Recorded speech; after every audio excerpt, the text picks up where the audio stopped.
you please observe, when we say that two methods are said to be overloaded. So when we say that two methods are said to be overloaded, if and only if both the methods having same name but different argument types. So if the argument are changing, if the argument is changing, compulsory method name must be changed.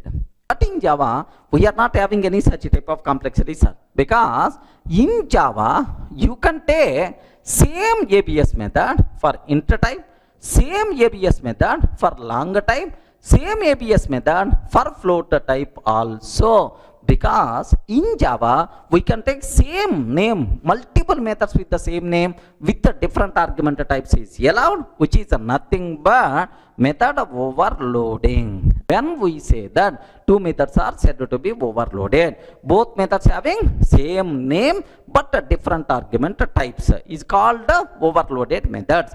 I'm taking a class test. Have a look once, class test. And here public void m1 method I'm taking, sir. Similarly, public void m1 of int I, public void m1 of int I, system.out.println int arg method. Are you getting? Int arg method, right?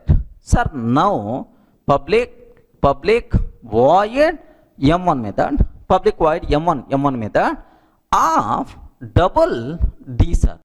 Have you observed for all the three method name is the same, m1, but the argument types are different. In overloading, method resolution means which method has to execute. That process is called method resolution, sir.